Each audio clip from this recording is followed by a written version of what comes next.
Hi, I'm Computational Mama. I'm an artist and creative technologist. My work explores code as a practice of care. I'm deeply interested in the spaces where AI, motherhood, and care meet. And over the past year, I've been creating a solar powered AI server that runs from the roof of my house. This project runs on a Raspberry Pi and explores the spaces where we can build agency and understanding around these new black box technologies that have become part of our everyday lives. To begin with, let me show you how my solar power server works. I have a solar panel that I've installed on my roof. It's just about the size of a very large poster. It connects to a solar charge controller, which is hooked up to a small battery and also to a Raspberry Pi. So in the day, the solar energy powers the Raspberry Pi, and in the night, the battery works as a backup. Once the solar setup is ready, you need to install Olama. Just follow the steps here and then make it a service available to anybody in your Wi-Fi network. And then finally, just test it using this code here, and you should be good to go. The guide that comes along with the video should give you all the small steps you need to follow and make this work on your system. Once I set up the solar power, I was interested in exploring how language models could be used on the Raspberry Pi. And I realized very quickly that due to the small size of the system, you could only run small language models. Small language models have become a popular option to run on small devices and seem to have gained a lot of popularity, particularly in robotics.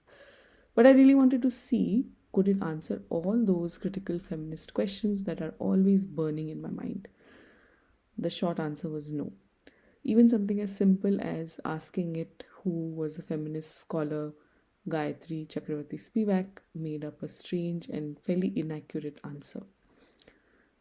So I wanted to understand what it could mean for us to train our own small language model. Now, this is not entirely possible with commercial laptops that we all have. It requires a lot more compute power. I don't have access to this.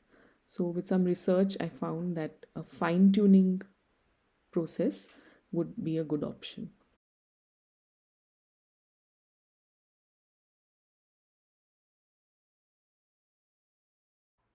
What this means is that if you have a small language model, you can add more of your own data and style by first freezing like 90% of the model and then training only that small 10% that's left. So, along with my collaborator Sameera, we decided that we'll try to use two kinds of data in the training dataset. One would be a closed question answer type, which would be specific questions like who is Fei Fei Li, and there'll be an answer that she is a well known computer scientist living in the US, etc. etc. The second would be more open ended ones, which would be subjective answers. For example, here you can see me asking the model, what do you understand about the carrier bag theory of fiction by Le Guin? Our hope is that it can pick up feminist criticality while answering these questions and maybe also extend that to other queries you might pose to the language model. So once we've got the Google Sheet of data ready, we just download it as a CSV and we use simple tool like a CSV to JSON-L converter. There are many available online, and we dump all the data there and make a JSON-L file. This is the format that the fine tuning will require to be trained. Now let's get on to the more exciting part of fine tuning the model. This may look a bit intimidating with the terminal and very hacker-like, but I assure you it's only a few lines of code, and the document along with this video should give you all the words that you need to copy paste into the terminal. So just follow along. So the first thing that we'll do is we'll create a virtual environment in Python. This will make sure that whatever we do and experiment today doesn't affect anything else in your computer and everything is all safe. Then we will install the Python packages.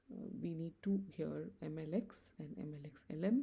They are specifically meant to be used on MacBooks with the M series chips. If you'd like to do this on Windows and Linux, you may have to look into other tools. Ideally, I would say look into Hugging Face and Unsloth. These are great resources to get started.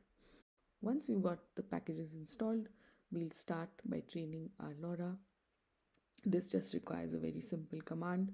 We start here by saying mlx dot LoRa, and then we specify the model that we want to use along with where the data folder has the JSON-L files. The number of iterations suggests the number of times we want to fine tune and train the model, and the higher you go, the better it will answer. But there is also a limit to how high you would like to go. Sometimes if you do too many, then the answers sound really strange. This is known as overfitting. So once you've done this, you should have a model ready to run. Here I've done about 1300 iterations. I have a MacBook M1 Air 16 GB. It's about 6 years old, and if you have a bigger, better computer, I can recommend that you can go higher in your iterations and also in the number of data points that we are using. So this took about 15 minutes, and then we've got our adapter LoRa ready to be used as a fine-tuned model. So the small language model along with the adapter work together to give you the fine-tuned answers. You'll use mlx_lm.generate, add the model and the adapter that we created, add your prompt. Here we've used a prompt from Le Guin's Carrier Bag Theory of Fiction again, and then you'll ask it to output something. And then once you hit enter, it should give you a response which is closer to our fine-tuning data. But you may want to use this as a model on its own. So all we need to do is fuse the small language model along with this new fine-tuned adapter that we've created. We'll take the fused model over to Ollama so that we can use it both in the chat interface and in the API too. The first thing we'll do is we will make a file called a model file. This doesn't have any extension, and you can just have one line that says from small fm.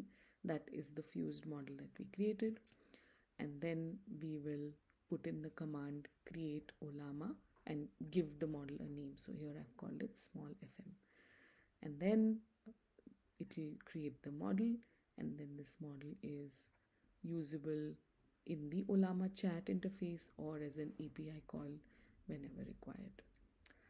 So there you have it.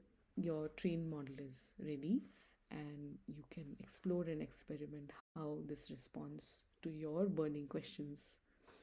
So this project is just a way for you to dip your toes and understand how you can feel a bit more agency with all these new black box technologies. I'd strongly encourage you to build the dataset with your friends and collaborators, sharing your critical perspective with others and jointly understanding the world.